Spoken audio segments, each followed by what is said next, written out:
Talking Heads podcast live from Pattaya, Thailand with your host Dave D. Join us weekdays. Check out all the latest updates on talkingheads-podcast.com. And welcome to Pattaya and welcome to Thailand again. It's going to be a hot one today. And as per normal, in the studio at the end of the table, the man himself, Mr. Bobby. How you doing? How was your weekend? I'm doing good. I'm really excited about today's telecast.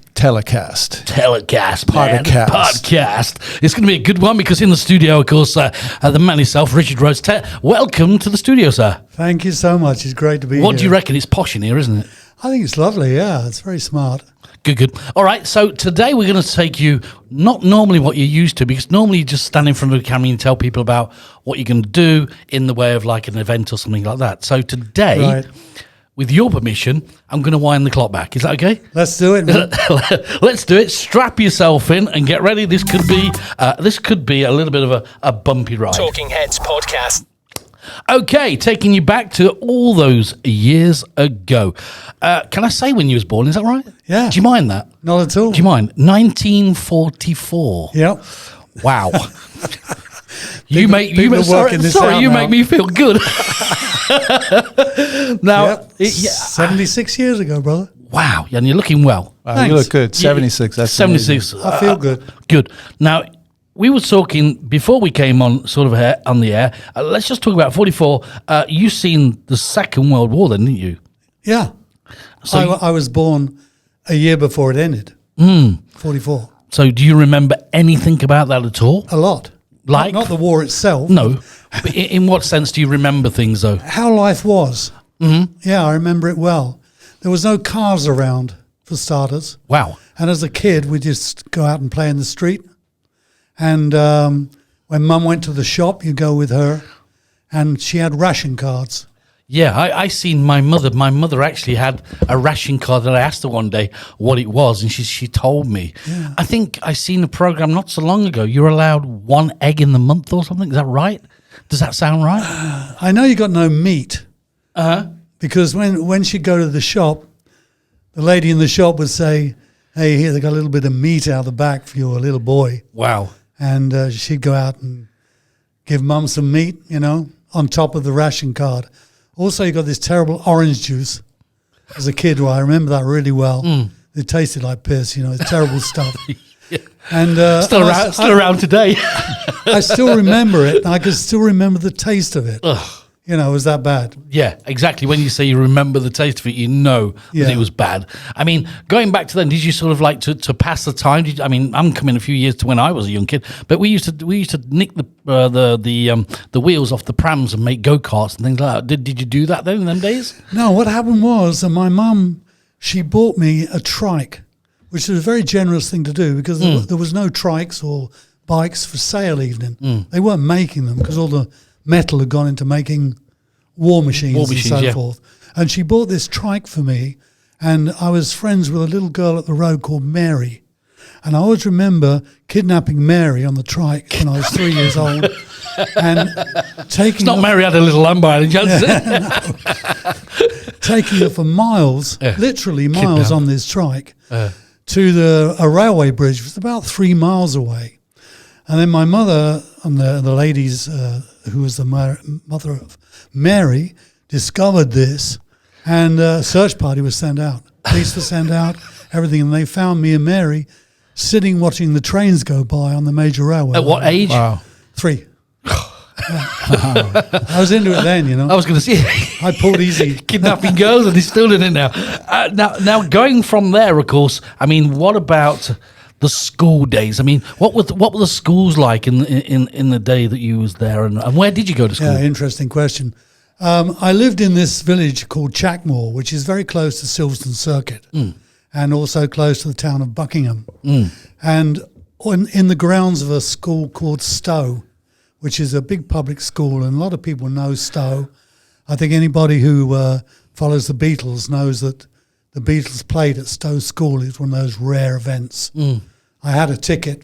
My mother got me a ticket. Wow. But I couldn't go at the time. That's another story. I had to go back to work in Kettering. Anyway, I went to the local village school, and It was a sort of Church of England school. There was about 20 kids there. And I didn't like it too much and was there until I did the 11 plus. And I failed the 11 plus. I mean, you've got to be a real idiot to do it, but I managed to fail it. And my dear parents got together with my grandfather and they got me some money to send me to a Catholic boarding school, which in fact I was the day student. It was in Buckingham. And that's where I had my education. This was a pretty dreadful place. Yeah, I was going to say, it's boring school, isn't it? Boarding school. I mean, when you say dreadful place, why was it dreadful? I mean, what sort of sticks in your mind from those capital days? punishment. Around then, of course, caning and all that lot. Yeah, and sexual abuse. Yeah, still going on then. Oh of yeah. course. Oh well, it was rife then. Rife then, of course, Yeah. in the boarding schools. Yeah. Well, where did you go to school, Bobby? Where did you go? I was a Catholic too, man. Oh, there we go. Hate to say, and it got a little easier when the old in my little epoch of time. But back then, it was hardcore, wasn't it? Yeah, you're talking about middle 50s to 60. Yeah, it was hardcore back then. Yeah. Yeah. It was. So is it one of these? Is it one of these things that the abuse happened at the school? Everybody knew about it, but nothing was said. Yeah, it was happening not only with the priests, it was happening with the senior boys as well, prefects on minors, on youngsters coming in. But the caning was the worst thing. Yeah, I've had the caning as a bare as a ass boy. caning, Yeah. you name it. And it went on in a Catholic school. 1 minute you're getting your ass caned, next minute you're in the church. Praying. It was all weird. Would you go home and tell your parents about that? No, this is the weird thing, because if I'd have gone home and told my father I'd been caned for something, he actually, bless him, would have probably given me a clout as well. Wow. Because he would have... Saying, what did you get that for? Then you tell him and he gives you one as well. You deserved it, right? You deserved he it. said I deserved it. But later on, when I left, my mother, she became very friendly with my French teacher, who wasn't a caner, I'll say.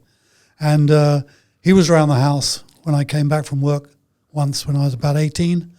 And I said to my mother, what's he doing here? And then the caning thing came out. Wow. All three of us talked about it. And, it was resolved. He was a good man. And he was a very good friend of my mother's. And, the whole thing was resolved. So if you were to sum up your I mean, you can come in on this as well, Bobby. If you could sum up your school years, what is the best thing you can remember? Meeting my best friend. My best friend was a guy called John McEwen, and he was a senior. I was a junior.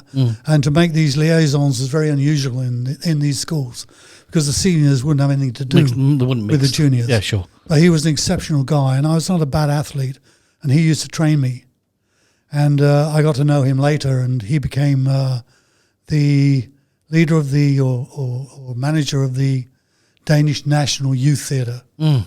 And he was also a good friend of Joan Collins and all those people that used to go to the Central School of Acting at the time. So great memory as a best friend, and the worst memory from your school must be the caning. It was the caning. The caning. It used to drive me to faking illnesses and everything, so I didn't have to go to It's school. sad, isn't it? Yeah. It's sad when you have to. It's sad though when you have to do that, isn't it? When they've got a school there to educate you, and you've got to put on an act not to Growing go. up with fear, Yeah. Yeah. Because it wasn't just one strike, and they used to use these rattan canes they got from India in boxes. They were rattan. They used to bend double, and they would go right around your ass. Terrible things, man.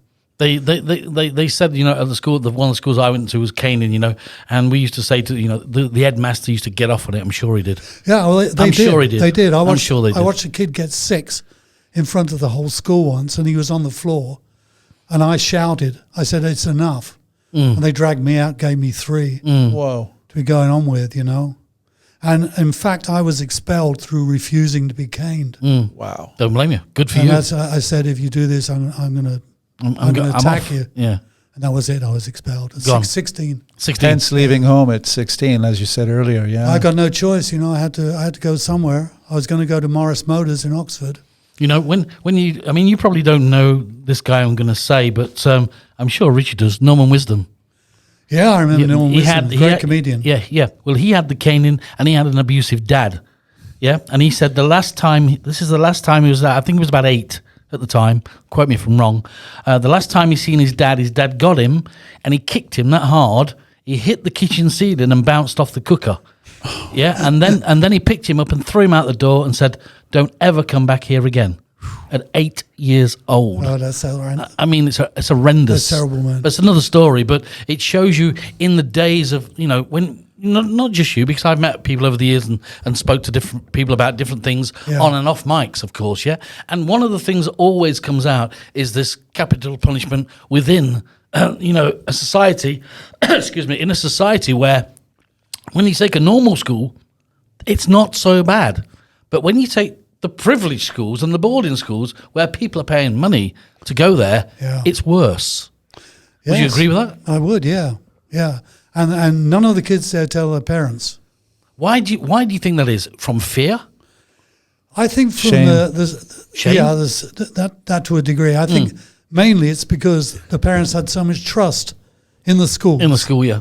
That the kids feared they may get. And all those parents got with their the asses parents. kicked too, right? They got their asses kicked back in the day, so they're just turning it around. And Yeah, but don't you think they, if their boy came up to them from boarding school, Bobby, don't you think if the boy came home from school and said, "Hey, my teacher's done this," yeah, don't you think the mum and dad would, it would flick a switch in them going, that actually happened to us as well, and say something? Or do you think they just mask it because they don't want to know about it? They throw it in the cupboard. you deserved it. What do you think, Rich? I think it's sort of opening the door as well, If I started that, or if anybody started that, I'm sure it would end up with the headmaster saying to the parents, "You should take your child out of here." And, my parents have paid so much money to do it, and they hadn't got the money. Yeah, sure. My grandfather, he joined in paying as well. He stopped smoking. I'll never forget that. So you think To get the money together. You think consciously in your brain that everybody's chipped in to help you. They've all bent over backwards to help you. And if you said something, it's like you're kicking them in the nuts and saying, Yes. Yes, You- not giving them what they wanted. That was for me to be educated. you didn't want to let them down. In the end, I got a couple of GCEs. That was it. But I did get an education, and it did stand me in good stead in the future. Now you started around about 21-ish fashion. No, Ish? No, 22? I was 20. 20, okay. Yes. And how did that sort of come into your life? Well, when I left school, I was 16, just bordering on 17. I got a job in a tannery. Which is, for people that don't know? A tannery is a place where they take raw skins from animals that have been slaughtered, and they tan them and create them into leather, which will be eventually coming into shoes. So basically, I got a job in a tannery. It's a very, very bad job, really hard job, in a town called Kettering. I know Which is in Kettering. Northamptonshire. Yeah. I was born in Northamptonshire, by the way. Really? I was. Oh, there we go. Yes. So you know Kettering. I lived know in this little room, and I loved it because I got my freedom. And after that schooling, it was something special to be free and be out there. But I didn't fare too well. I didn't eat well, and my place was cold and difficult, and my job was very poorly paid. But anyway, I got a knowledge and training in leather technology, and I did that for 3 years. And I went to Northampton Tech, and I met a girl there who could use a sewing machine, and I started buying leather that the students had tanned in the college, and she and I would turn the leather into skirts. And I created what I think is the first mini skirt. Is this sort of is this like overcuts, or is this the No, real, this is real skins. the real skins? Yeah. You know, the Mini skirt, Bobby, mini skirt. the college would supply all the leather. We would do all the tanning and everything, and then the skins were just put into a room. Because the old days, they used to use pea, didn't they, Oh, that's the really tan old stuff. days, man. That's the really old days, You isn't know, it? that's what piss poor. That's Yeah, where the piss poor, saying yeah, comes yeah. from. Yeah, Piss poor, yeah. yeah. So I started buying these skins, and we'd cut them into skirts, and then I'd sell them to the girls in the art school, and that's how I started in the fashion business. Wow. And me and the same girl, we hired a room in Kettering, in an old derelict house that's going to be pulled down, and we started the first business in 1965. So doing leather? doing leather miniskirts. And then 65 leather miniskirts. Hello. And then I took them to Mary Quant claims to be the first Yes. producer of Of a miniskirt. miniskirt, yeah. I swear it was us because basically I took the idea from the working girls in Kettering who used to have a uniform of bouffant hair, the beehive hair, Yes. and a shorty raincoat and a miniskirt That's just right. underneath it. Just underneath, yeah. White bobby socks and flat shoes. This was like a uniform. Wow. And That was a youth fantasy, by the way, for me. I don't blame you, man. Hey, you blame me? Come on. we copied these skirts, and I took half a dozen of them down to Carnaby Street. It was just getting famous then. I went to a shop called Irving Sellers, Lady Jane, Lady Jane. and I met Irving Sellers. That's the guy who built the Shard, by the way. And I said, "Look, I got these skirts. Can you buy them from me?" And he's a clever Jewish boy, and he beat me down on price and all the rest of it. But he put them in the window. A couple of skirts were in the window, and I went back in the evening just to see what was going on, and he'd sold one. And he gave me an order for a dozen. Wow, here we go. And that's how it started. And so I got Irving at Lady Jane, and I got Tommy Freedom, who was Mr. Freedom. Do you remember them? Mm-hmm. A lot of people know the shop, Mr. Freedom. Tommy Freedom from Kleptomania, Okay. shop Kleptomania, and John Stephen. I started doing men's leather trousers. Yeah, I was going to say, where did you progress from the miniskirt and actually putting the miniskirt in the window? Hello. Yeah. That's going to I went from skirts to tops to jeans with thonging on the side. I was Lord Kitchener's valet. That was another one. And, at that time, like 67, and the Stones were going down there shopping, Yeah. Jimi Hendrix. You'd see all these people, you'd meet all these people there. I was down every other day delivering something. And what about new ideas? I mean, did the guys in the shop ever say, "Can you do this?" Or Was it just you? I mean, what did they sort of ask you for? They asked me to make things. They asked me to do specific things.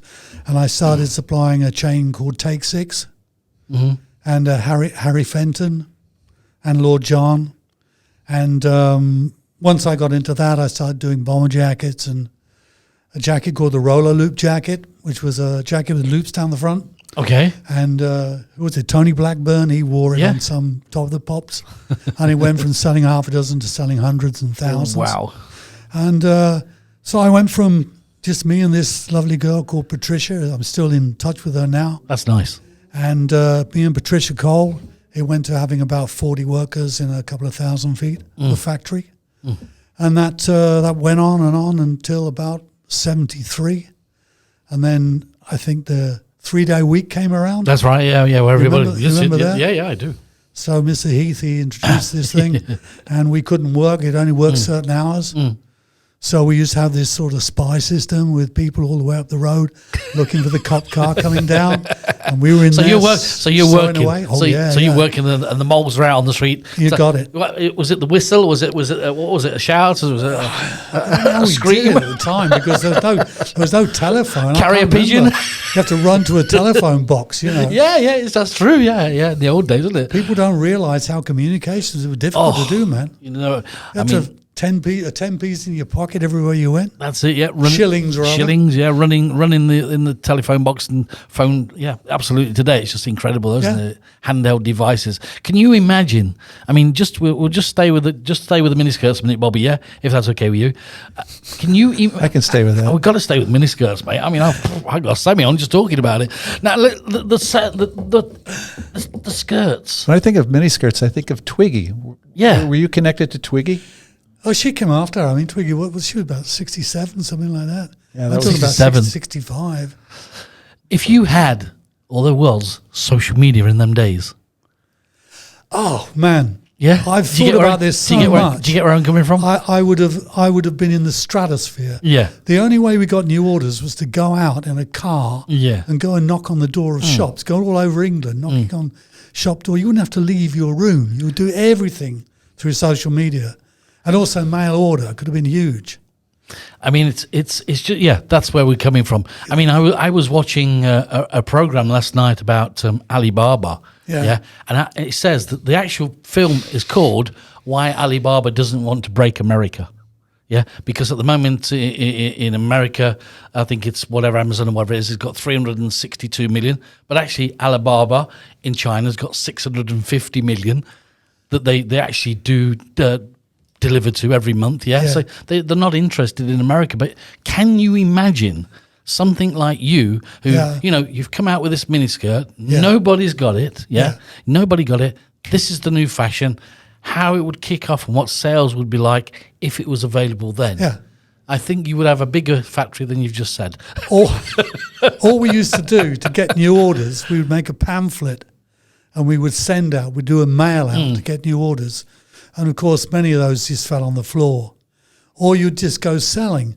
You go in the car and you go selling. You had to create an appointment. You had to go and see somebody. And in the days of the 60s in London, everybody was so damn cool that nobody wanted to see you. Nobody wanted a new product. You had to break doors down to get in. It was hard work. It reminds me as well as the Ray Kroc. You remember the Ray Kroc, the man that did McDonald's, and he had the milkshake machines in the thing, and he just knocked at everybody's door, and they all knocked him back. Yeah, and then one day out of the blue, this guy says, he rang his secretary, which they do by the phone. He had the 10p's, and he rang the phone and he rang his office, and this woman says, "Oh, this guy from this so and so McDonald's place has just ordered another 6 machines." And he went, "What?" And of course he rings them and says, I think my secretary's got it wrong. You ordered 6 machines. He said, no, yeah, make it 12. So he had to go there to see what it was, and that's how it was born. But social media today, I mean, it makes everybody millionaires within a few months with the right thing, doesn't it? I mean, everybody sells these days online. Well, yeah, absolutely. I mean, when we come on to talking about my other business, which was in the music business, selling karaoke software, had I got social media, I would be a zillion multimillionaire. So how would you sum up your fashion career? And let's just say, drop a few names of the people that you met on the way while you was doing the fashion, because that's the upside of it. I mean, you just said you've seen the Stones and people out down the street walking and blah, blah, blah. I mean, what sort of stood out in your mind of the people you met over the years? Well, with the fashion industry, I went from being my own producer, if you like, in Kettering, to finishing that company. It finished in 73, I think it was. And I started working, when was it? In about 76 in London for a company called Ian Mankin. And Ian Mankin used to make very, very high fashion leatherware. And we used to have all the people coming in from the music business into that company. And for instance, we have Frank Sinatra and his girlfriend at the time, or his wife.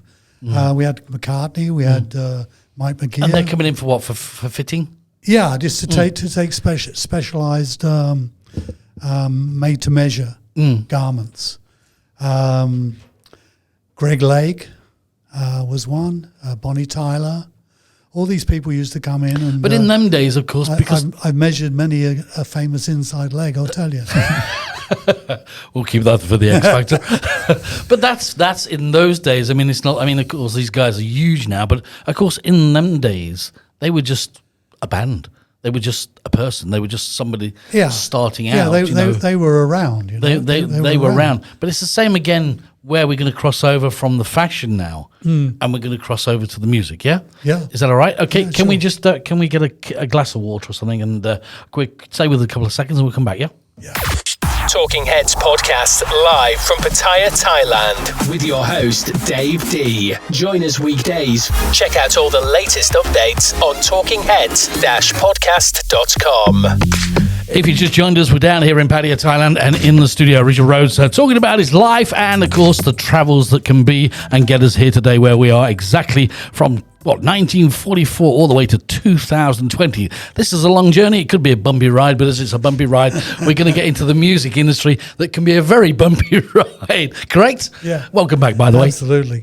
Okay, the music industry. How did that sort of progress for you? Well, it sort of started off at the same time as the fashion because I was very interested in music. And I was very much involved with rock and roll and going to concerts and festivals and so forth. And my social life was down in London in the Speakeasy in those days, where all the bands were playing there, and I really enjoyed that. So that was the fashion industry, having a social life in the music industry. It goes together, doesn't it? It goes together. It goes yeah. together. So I found this band in Oxford, and they were called at the time Three Ways of Doing It, and they were a trio, very similar to Hendrix. It's exactly the same time, Cream, and they were playing all the colleges in Oxford and so forth. And I got involved with them, and it was a very, very interesting thing, because I was dealing with a band that was always on the near to making it, but never actually doing it. And that's what we can talk about if you wish. Absolutely. The floor is yours. Go for it. So I found this band, and I thought they were damn good.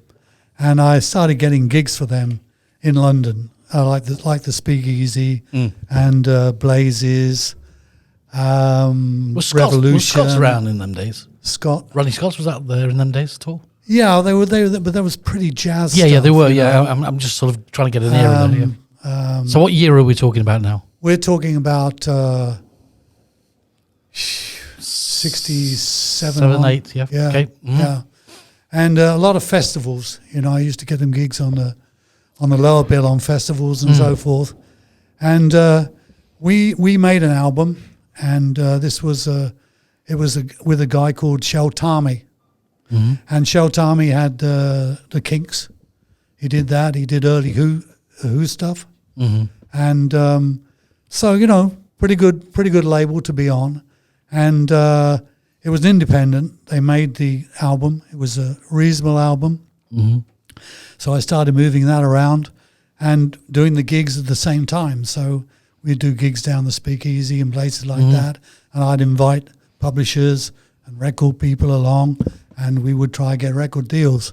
That's how it all worked, how you got things off, Wine them and dine them, and hopefully we'll get some paperwork at the end of it, yeah? Yeah. Which a lot of the times didn't end in anything, did it? So you're going around record companies, to people like Muff Winwood, Stevie Winwood's brother.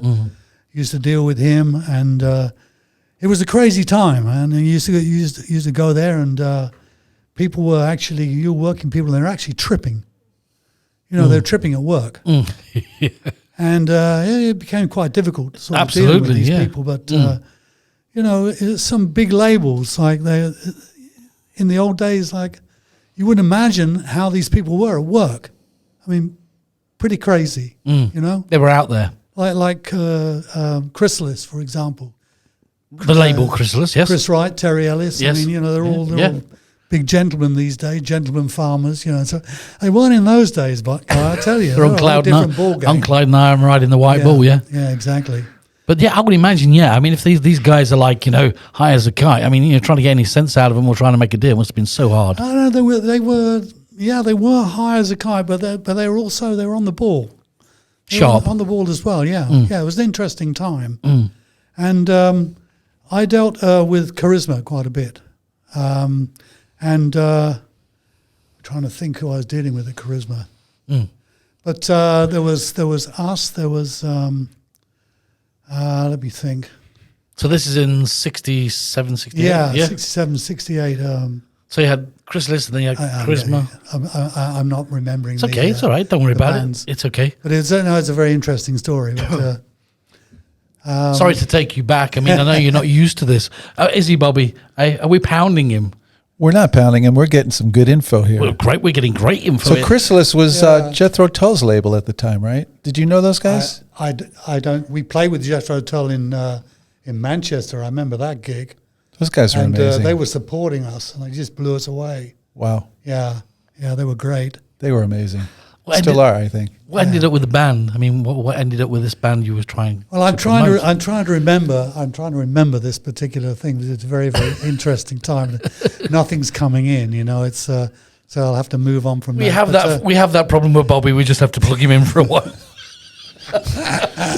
We're all ripening. Really, really, we're ripening. It's that key word, isn't it? Getting old. Yeah. The memory chip's full, and we can't get the memory bank to work. I'm sure. Listen, as Hey, it'll come back later. Hey, if we're As we're continuing, talking. if we're continuing talking, and it comes back to you, jump in and Sure say thing, it, sure please. thing. So, okay, so we're going from having the band, the music industry. Where did that take you after the band? Where did you go? What steps did you take in the music industry?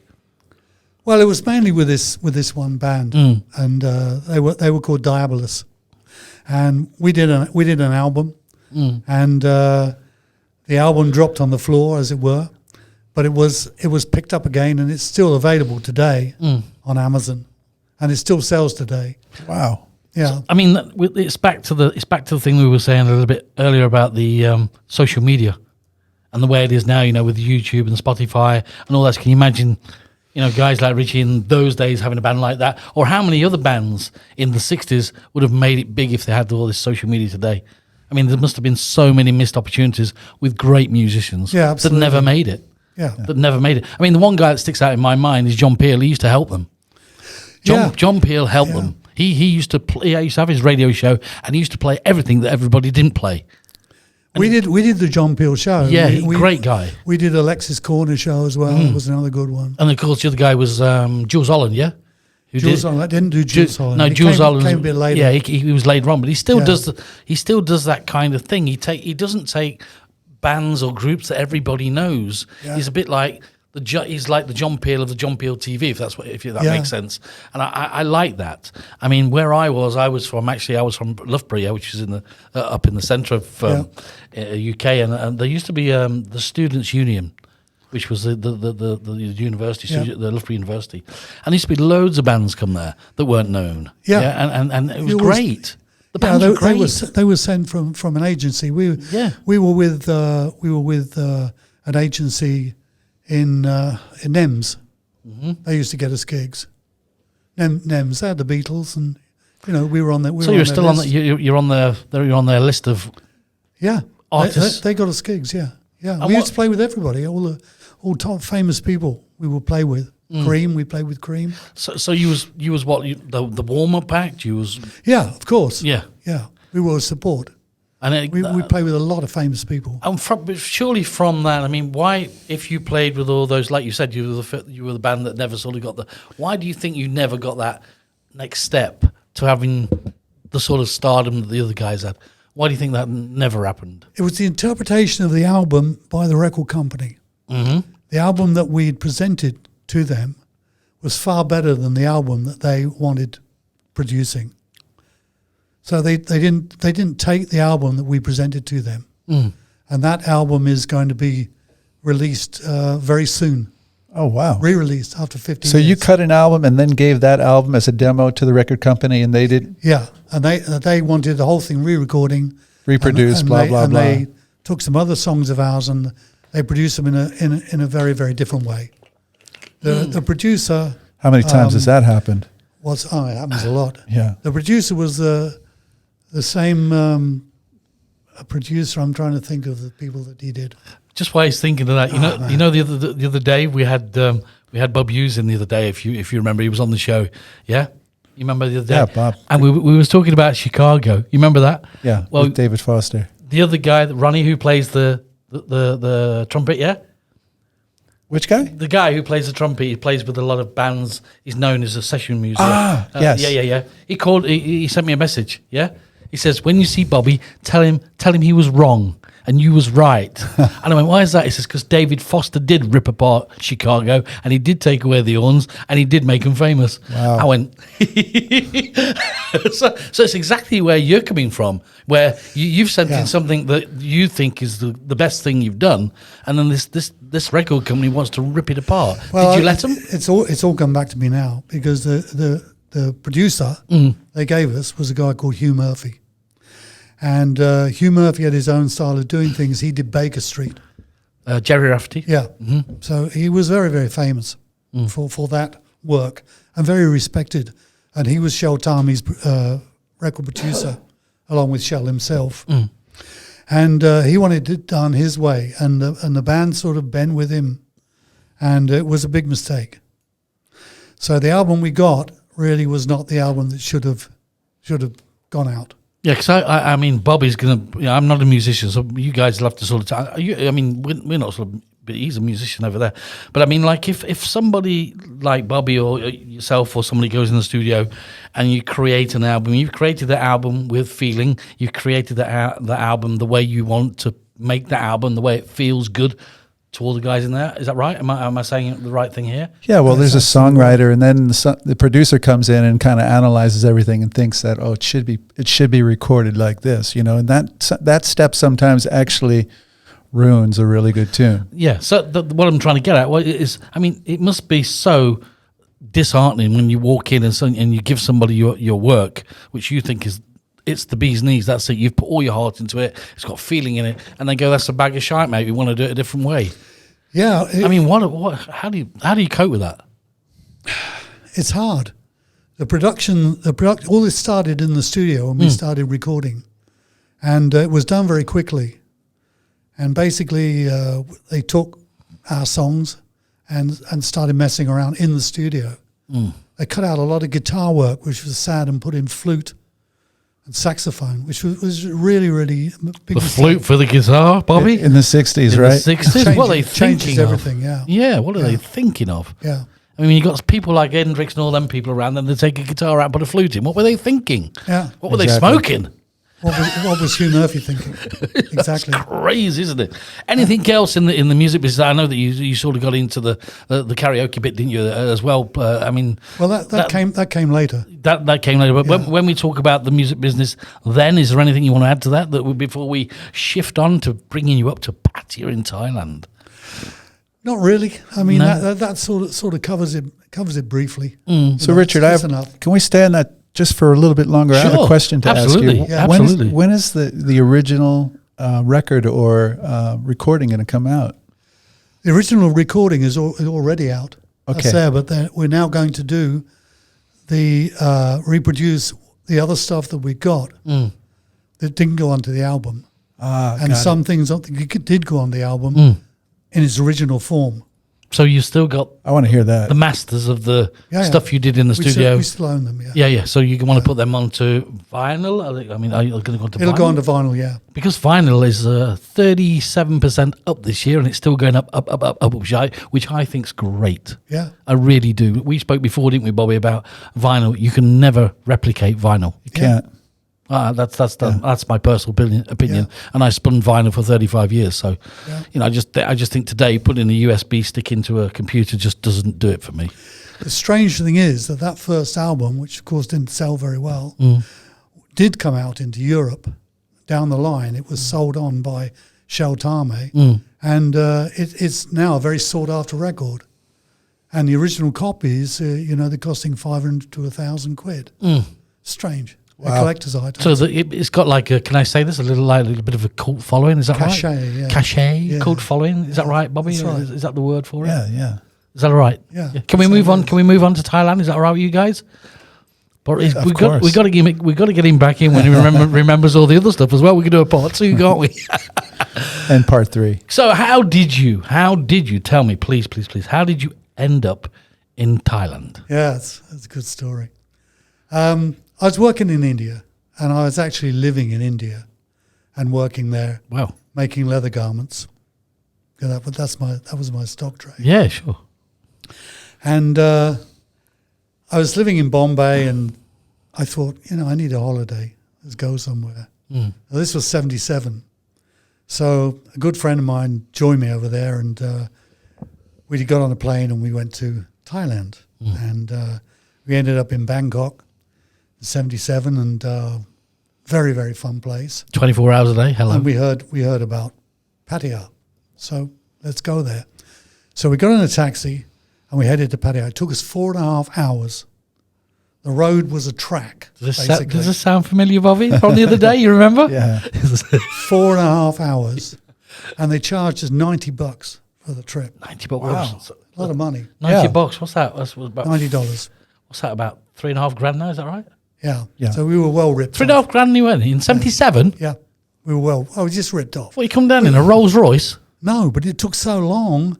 And, we thought, that's not too bad. 4.5 hours. We didn't know. We're from Europe.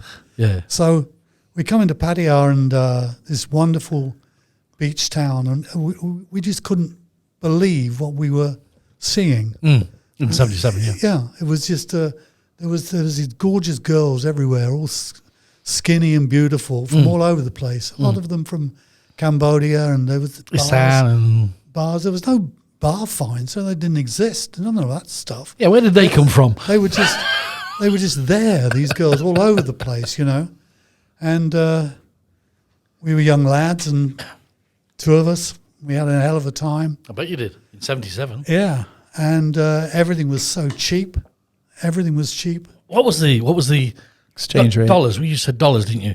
Yeah. What was the rate of exchange then? Was it the exchange rate? What would it be then? About 70 something. So it's roughly yeah. Wow. About 70 something. But like you said, everything was so cheap. Yeah, it was ridiculous, and it was just fun, and all the people that were around were fun. They were travellers. They were interesting.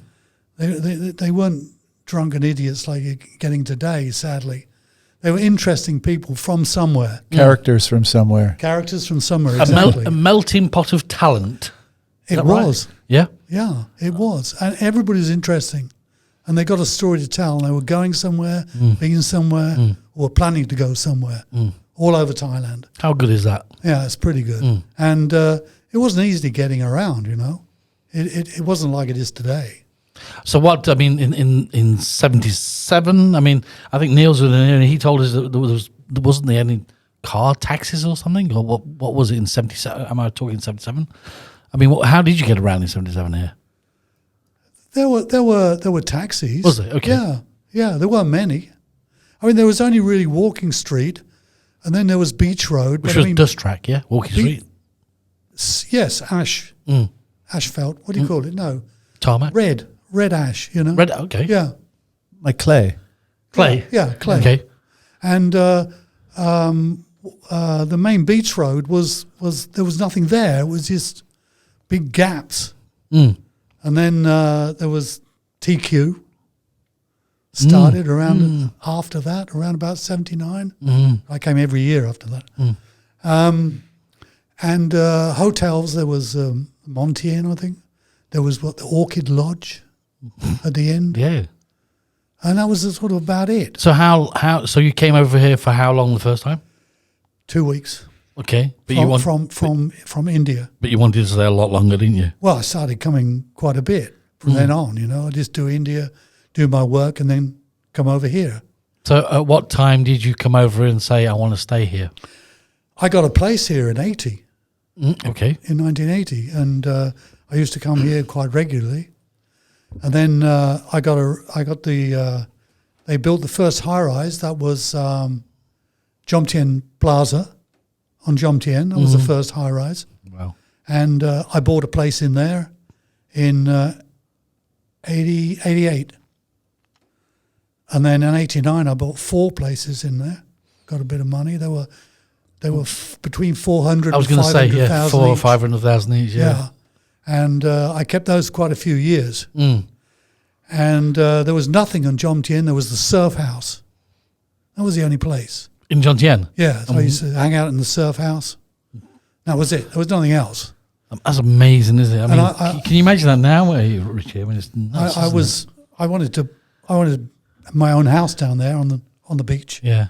And the land was around about 1,000 baht a rai. Oh my God. And I didn't buy because they told me that I'd have to build a big wall around it because I'd be robbed all the time. So I was talked out of it by people who wanted me to go where I am now. Right.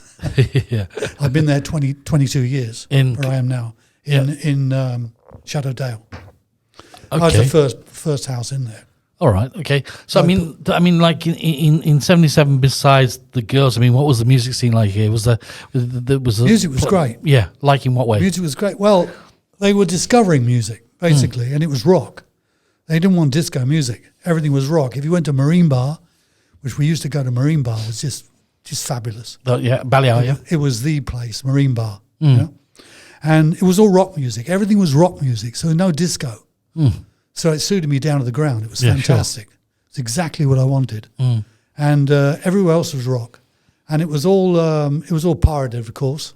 Everything was pirated on tapes, and you could buy the tapes from all over the world and have your music. You know, How good is that when they do that?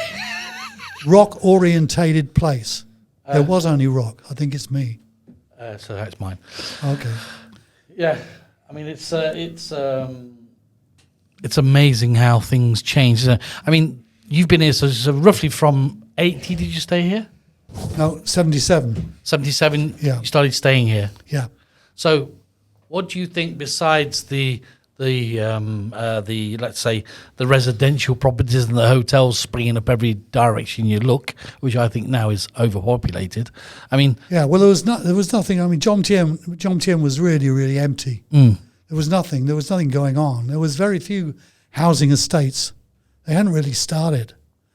I was looking into the idea of property, and everybody was telling me, "Oh, you got to be careful where you put a house because you'll get robbed." I mean, there was actually more lawlessness and murders and so forth then than there is now. Strangely, people were. I saw people shot in the street. Well, it was not uncommon. here, yeah. Yeah, and Second Road, I witnessed that. And there was quite a bit of that went on. You know, people would just get even with somebody and just go out and shoot them. But that's just like in those days. It was just getting going, It was wasn't like it? Wild Really? West, you know. Yeah, sure, absolutely. was. I would have said it would be like the Wild West. And you didn't need to get into trouble. You got into trouble and went into the police station. You weren't going to have a good time. There was no tourist police. There was none of that, and there was no trouble. Nobody wanted to make trouble because they knew what would happen in those days. You'd have trouble back quick. Everybody was well behaved. Police were great. Is that a bad There's no thing? problem. It was a wonderful thing. Yeah, I think it's a wonderful thing. There was no bad behaviour. It didn't exist. I think that's one thing that sometimes places lack. That they get too blasé about things and then let things go, and it's too easy. Yeah. And people say in their head, well, if you go and do that, it's only this. You run down the road, you do this, blah blah blah. It's 3 or 400 bar. So they've got that in their head. Yeah. Where if they have the thing like, well, if you go and do that, you're likely to get shot. They may think twice about doing it. Yeah, exactly. Don't you think so? Exactly. I mean, it's. There was no tourist police. Yeah. There was only police, and they didn't like anybody misbehaving. I think in certain countries, I just think that the law is too relaxed, and even the maximum punishment is still they don't give a damn about it. It's just. Well, the tourist police are too lax, in my opinion. Here, they should be a lot stricter. Back to where it was. Absolutely, and I think that's the factor that when you said about people coming over here, or when you came here, there was people here that was enjoying the place. It was a melting pot. You met people from all over the world. All over. There wasn't any fighting. There wasn't any yobs. There wasn't any drinking. Nothing. Drunken. Plenty of drinking. Drinking, but there weren't so many yobs fighting and causing problems and blah No, blah there blah blah wasn't. blah. I think if they imposed the strict rules here today. Yeah, and said, right, if you come to Thailand and it's this, and people knew if they did that, it was this straight away. No second favors, no money, no zero. It's that. There was a huge fear. Yeah, the of fear. Police stations. Well, this was the word I was looking for. Sorry. Nobody would ever go to the police station because they knew what would happen. It wouldn't be pleasant. Yeah, But it was a hell of a good place to be. I tell you, it really, really was wonderful. But that's the thing that I get from the people that long before I came here, and you've been here a lot longer. I like talking to the people about the people that've been here a long time because they say exactly the same as you. Patty was so nice. Yeah. It was so good. The people were nice. The people you met were nice. It was amazing who you would meet as well on the way. It could be anybody, but they're just there to relax and do what they want to do. Where today, in my eyes, it's free for all. And then I seen a thing on Phuket the other day that I think last year there was 35 million that came into Thailand, who have ruined Phuket. It's just overpopulated at the time. I'm not talking about now, but the actual like James Bond Beach and places like that, they just decimated it. It was just totally decimated. And the mayor of Phuket's going, yeah, well, everything's okay. Yeah, and the other thing, the place was clean. Yeah. That's it. That's it was, I remember taking a motorbike. Or you could only hire simple trail bikes, and I took this trail bike and got onto the beach somewhere in Jomtien, and I went all the way to Bangsaray on the beach with his trail bike. Wow. Yeah, and I didn't see anybody. I saw a fisherman, Wow. and I got to Bangsaray, and people were really surprised to see somebody coming up the beach on a motorcycle. They just didn't see that. Nobody bothered to go to Bangsaray. It was a little fishing village, and that was it.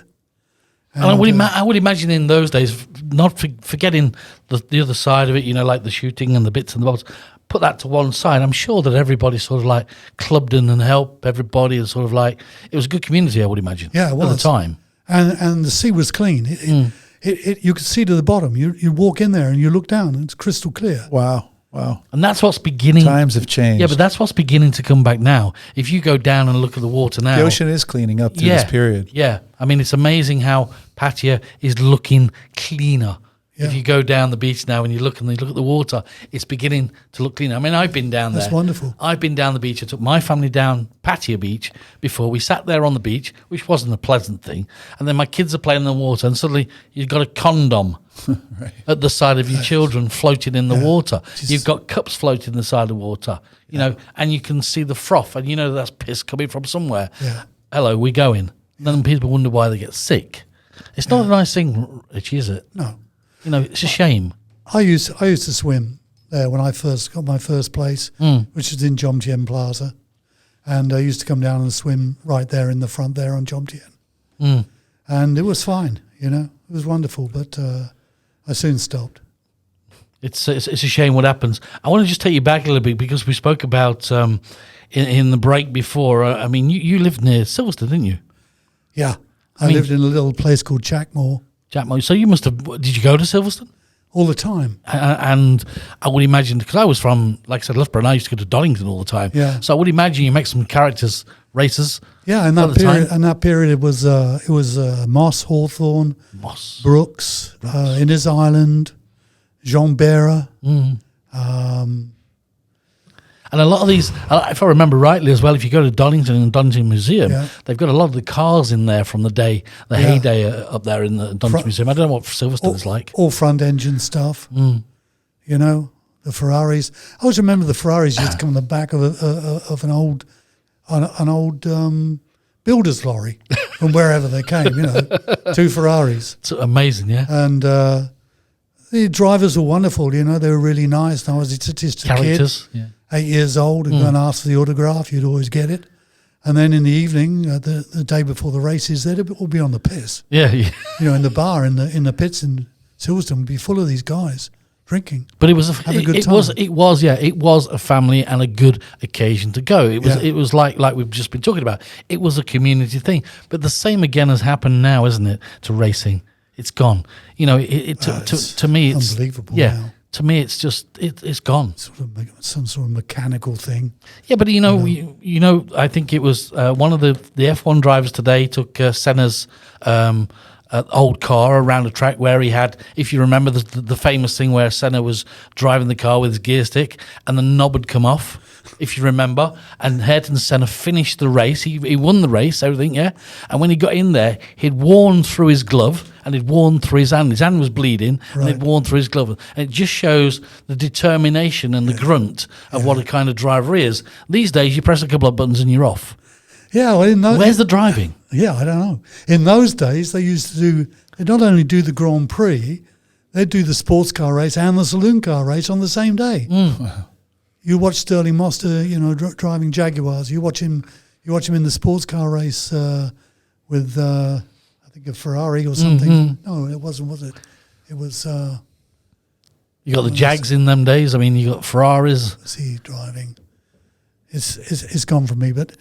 That sports car, he would drive to Buckingham, my hometown, and he'd stay with a friend of his called Mickey Ball, who had a big house there, and he'd just Ferrari. He'd just park it outside, Ferrari Saloon. He'd park it outside, then he'd drive up to the track and do the GT car race in it. Amazing, isn't it? I mean, it's just, and then drive back home again. Yeah, and he'd do the saloon car race. Put the tape on the headlights. Yeah, and he'd do the Formula One. So he'd drive 3 races on the same day. That's nuts, isn't it? But can you imagine today? I mean, they're all. Oh, it's just to me today. It's just no. I don't even watch it no more. I mean, it's that boring. Yeah. You know, and it's, you know, once they're off in the press this and it's just wrong. And the rules. I mean, And the rules are just crazy. I mean, and the American Grand Prix, remember, if they went all over one, all the Grand Prix drivers spent all that money going to America. They all went over there to do the race, and then 3/4 of them didn't do the race. They petitioned, didn't they? Yeah. I thought, why spend all that money to do that? Crazy. Okay, we're going to bring you up to date in a minute. Stay with us, okay? And we're going to be bringing up Berapar, the bike festival, and of course your little home at the moment down in Cochin. Talking Heads podcast live from Pattaya, Thailand, with your host Dave D. Join us weekdays. Check out all the latest updates on talkingheads-podcast.com. Back in the studio down here in Pattaya, Thailand, of course. What can we say? Local time at the moment. Oh, it's 5:45. Would you believe? Wow, we're going today. So we are rocking, mate. I think. Let's just have a look. Has he got the record yet for the longest show? Because I'd put money. Not yet. I'd Not put, yet. How long we got to make the longest show? Oh, the girls were the longest. Okay, we're going to beat the girls today. cool. Cool. We've got to. Taking us to something that I really respect you for. I think it's great what you do, and that is Berapar, the bike festival here. Where did it start, and how did that come about first? Yeah. Okay. Berapar is up to his 24th, I think. The next 24th year, yeah. is up to 24. So all those years ago, Berapar started in a field. I can't remember exactly the first one. I think it was on Jomtien, Okay. and there was just maybe 100 people, and I can't remember that one too well. I might not have even been at it, but the second one was in Kanchanaburi. Okay, Sorry, interesting. not Kanchanaburi, Shantaburi. Shantaburi, okay. And I remember this one very, very clearly because it was announced it's going to be down in Shantaburi, and I thought, down there. Never mind, let's go down. So went down to Shantaburi, and there was about 200 people.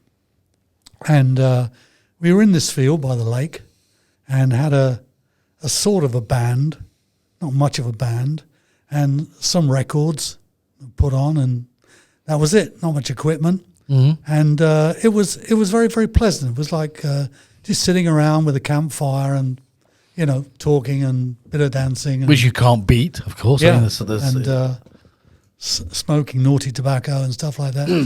And who put the smoke in the studio? Was that you? and you know, generally having a good time. Yeah. And everybody was camping, and I always remember, not really this camping thing that I'd come from my life, which was all like, Hyatts and Hiltons and stuff like that. And I thought, I ain't going to do this. So I slipped off and went to Shantaburi and found a decent hotel there, and came back the next day early, you know. And that's how it was for me. And Did anybody see you sneak? yeah, probably. Did anybody see you sneak out? I don't care. Anyway, that was the oldest one I can remember. And I went to all the others. They were down on Jomtien, and they were all here, there, and everywhere. And none of them were sort of very significant, you know. It got to about the 10th one in different places, and then we found the place where we are today. Indoor stadium at Yeah. It's Shiprock, isn't it? Is Yeah. it Shiprock 2 or Shiprock? It's I think it's 2. It's Shiprock. I suppose it would be Shiprock too. Yeah. Which is the indoor stadium up there. Yeah, it's the indoor stadium, and that sort of became, the home base, and it certainly really suited me. I liked the place, and it was okay, but it was a little sort of disorganized. It was very, very nice. It was run okay and everything, but it was very Thai. There wasn't too much international influence on there. There was certainly no international groups, Right. or anything like that. And I liked it, and I wanted to get involved in it. And I was on the stage, and I try and create a bit of order on the stage. This was about 12 years ago, I think. And it wasn't happening too well. And nobody took much notice of me. And I got very friendly with. I was already friendly with him. I've known him for since I came here. That's Jumin. Jumin. Everybody knows Jumin. He's the guy that runs it. He's the main man. And I met Jumin when I first came here to hang out. So, you know, our friendship goes back A long way.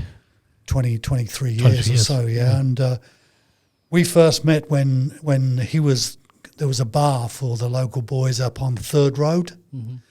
And Third Road was then a dirt track, somewhere roughly where Excite used to be. Yeah, sure. Or was. Just around about there was a bar. And I came by it one time and saw all these bikes outside and thought, yeah, that looks a good place, but you know, I don't know where to go in there. They may, you know, beat me up or something. But in the end, I decided to go Have a in. go, yeah. And Jimin was there, and what's his name? Oh, Yeah. all his mates, all the other guys that I know. And I went in with a big smile on my face, and they were very friendly. Bought everybody a beer, and that was it. You know, our friendship started there, and I've remained friends with Jimin very closely ever since. And he's a marvelous guy. He's a wonderful guy. So the organisation now, as we know it, is what, yourself and a group of people now? How does that work? It's me. It's Burapar. It's Jumin. It's and one or two others. Because I mean, it's you go up there now. Well, I've been going up there for a few years now. It's organised now, isn't it? It's very organised. You've sort of got the sections, and everybody knows where they are. Yeah, Jimin is a man, you know, and he's got his hierarchy, and they all get together well before and just get the thing done. You know, we all gather together and talk about it, what we're doing. But the it's not that many people that do it. You know, no, I didn't know. It's about a nucleus of about 20. Wow, so it's not that many. No, it's not. And they all work like dogs, and they work for free, and they love it. This is the thing I'm going to come to in a minute. But I mean, now, if you go to Burapar now, I mean, there's thousands of people who are going there. Yeah. There's a lot of people. Over 50 over 3 days. Over 50,000 over 3 days. I mean, the bikes and the Thai people, the foreign people. Yeah. I mean, bikes that I have never seen in my life. Yeah. And you just go, you know, like the Indian bikes, and you just go, Yeah. I mean, it's amazing where they come from. I mean, they must come from all over. All over. They're coming now from, well, a lot come from Malaysia, a lot come from Indonesia. They come. They do the whole journey. Yeah.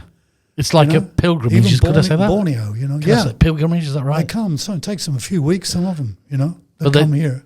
I mean, it's just amazing. Many from Malaysia now, many. Yeah. Is that rideable? Is that? I mean, they ride it. Yeah, they ride it. And what is that in kilometers? Do we know that, Bobby? Well, it's a lot. I mean, I've done the other way. It takes, you know, three days to ride. Yeah. Okay, wow. Yeah, can do it in 2. So it's a bit hard. Burapar is it's charity, isn't it? It's charity work. We must say this. Yeah. Yeah, it's a non-profit organisation, and it has charities. It has charities that it supports throughout the year, but it doesn't make a big noise about it. It's like they're very good on flood helping. You know, when you get these floods, you see these floods mainly up north. They're there. They go there. They do it. You know, and when you say they, is that's within the organisation? Burapar and people who are part of that structure. You know, and the structure puts everything together. The Burapar structure, the Burapar MC puts it all together. And all I did was sort of help to bring it into the 21st century, if you like. So bring it in from different people. About 12 years ago. Well, make it more international. So I started getting bands coming from abroad. Started getting bands from all over the place, from Germany, from Europe, Sweden particularly, from America, England, so that we had this sort of mix of foreign bands and Thai bands, and Malaysian, which works absolutely well, by the way. Perfect. Now Malaysian bands come over, and you know, it works really good. And now it's a 3-day event. It's probably the biggest of its kind in Asia, the whole of Asia. It's the biggest one. It's one of the biggest in the world. It's well known all over the world now. And last year, a friend of mine came over here, and unfortunately, after he went back and he was killed in America. And he was so happy to come over here and be part of this, and he was going to take it to Sturgis, and he was going to make a big thing about it in Sturgis, and it would have made us very much more international and so forth. That sad event happened after he'd been here. But when you get that many people involved and from so many different countries, of course, the feedback must be good, and of course, the word spreads, doesn't it? I mean, taking into consideration the situation that we're in now. Yeah. I mean, what do you think is going to happen? Do you think that it will happen? Oh, it's going to happen. Well, after the when is it? February, isn't it? Yeah, it's going to happen. It's going to happen on,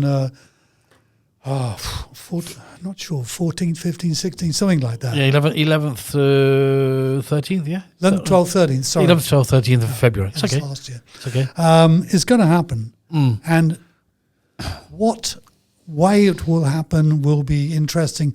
I can't say yet. But even if it's on a smaller scale, do you think? Or Well, no, it's No? not going to be on a smaller scale. As far as my conversations are at the moment, we're going to have 2 stages. It's going to be as it normally is. But whether that may be vetoed closer to the time, who knows? well, you've got to look at all guns are blazing, and this is what we're going to do, haven't you? For now, Yeah. because you don't, like you say, you don't know what's going around the corner. It's safe to say that it will be a limited event as far as other countries are concerned, because I don't think the doors are going to be open all over the place. I don't think we're going to have everybody coming over from Europe and America. I don't think it's going to happen because this COVID stuff is still going on.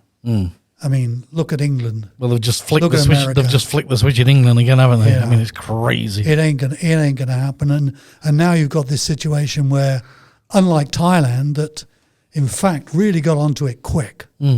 I mean, we were all following some sort of regimen in January, February, definitely. You know, we stopped everything.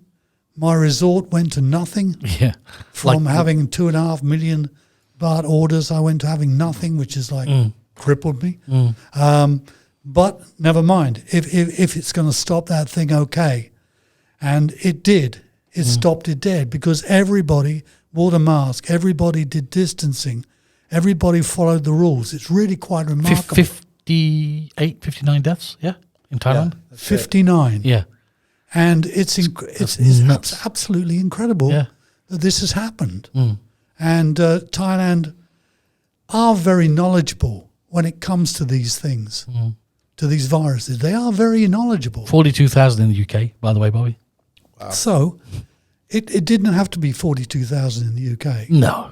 It didn't have to be any of this because if they'd have just taken a look at how Thailand handled it, Taiwan, Cambodia, Vietnam, all handled it in the same way because they understand China.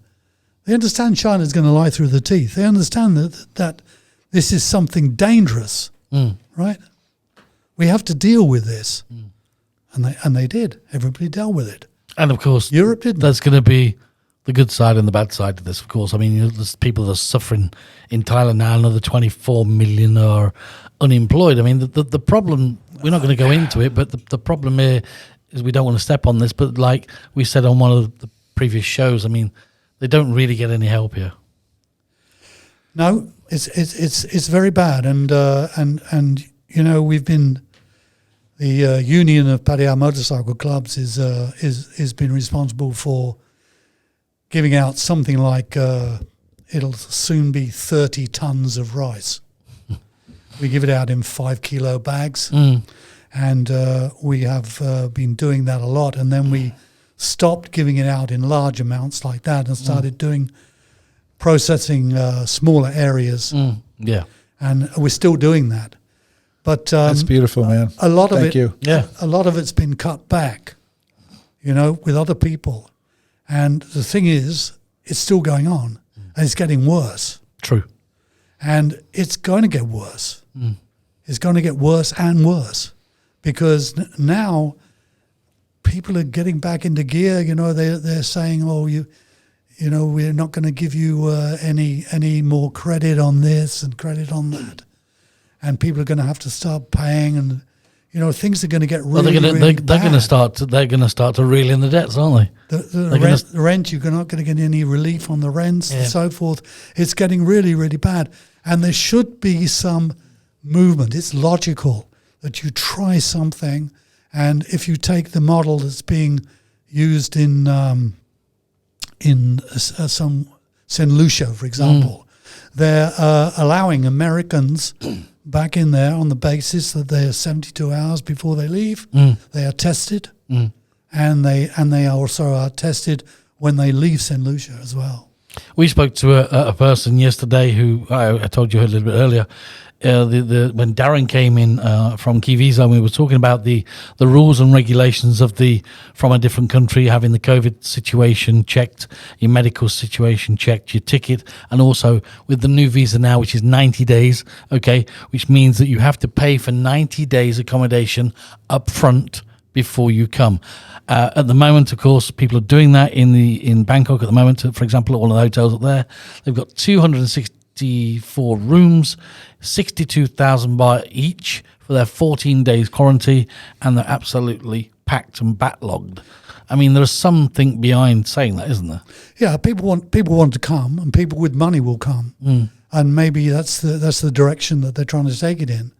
But that won't solve the problem. Just getting a few people with money won't solve the problem. 120 was it, Bobby? 120,000 was it? Yeah. Yeah, they were going to look like 120,000 X amount a day. It said 12,000. It said 12,000 in the news, didn't it?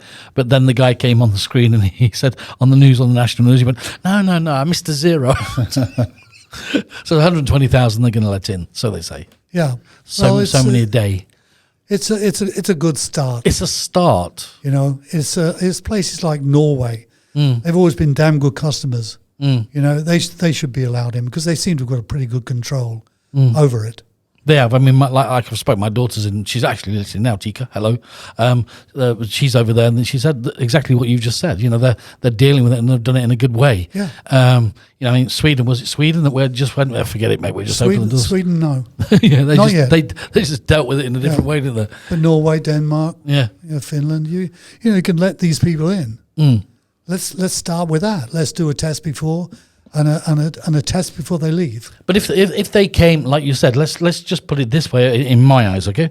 If they could get a flight over, okay, and they came into Bangkok and they had to go to a certain designated hospital, they had to be checked out thoroughly, and it was X amount for just having that check, 100% proper, no quarantine, but checked out properly and given the all clear, wouldn't that be a start? Well, I think so, and I think it could be also the responsibility of the releasing country as well to do it before they come. Yeah, so they check there and check here. Yeah, check here when they leave. Yeah, yeah, absolutely. I think it's being done already. Like I say, that's the St. Lucia model for Americans, and we know that Americans have got loads of it, but it's working with them. So if it's working with a country that's got a lot of it, surely it will work with countries like. It's got very little bit of it, like Norway. Well, let's hope that things. We need to do something. Yeah, we need to do something. We need. Now is the time to sit up and say in Thailand, enough's enough, and let's start drip feeding them in and see how it goes. As the owner of a resort, I've closed the resort down. Yeah, it's closed down, but it's not closed down. You can't just leave it. Everything rots. I was going to say. I mean, how long can you keep an aircon off for? How long can you keep a bed sheet? You have to keep changing the bed sheets every 3 or 4 days. These are the tropics. Yeah, and with the rain as well, the moisture. It's worse. It's a hell of a nightmare for us. Got no staff. Can't afford to keep paying people for doing nothing. And your place down there is called It's Nirvana. And that's in Koh Chang. Yeah, 17, 18 rooms. Yeah. Yeah. So I mean, at the moment, that is what sitting idle. It's totally empty. Oh, wow. Yeah, I got 2 people down there, security. Yeah, it was built for Europeans. Yeah. So they had a Thai situation where they encouraged us to do 2 nights for one. Okay, fair enough. Okay, so we got a price together for 2 nights for one. We had people coming, Thai people, no foreigners, and they were asking 2 nights for one. So you'd say, yeah, okay. So, well, what's the price for one? Well, it's 3,000 baht. Oh no, I'm not going to pay that. I only pay 1,500 maximum for one. So they're expecting So you you to want take... me to do the 750? Yeah, so you're expecting 1,500 for the one, you get the one free, that's 750. 750. That doesn't even cover the bills. It doesn't cover electric, doing all the The laundry, the laundry. cleaners. It doesn't cover keeping staff on to look after them. Because you're not going to be full. You're only going to have, out of the 17 rooms, you may have 5.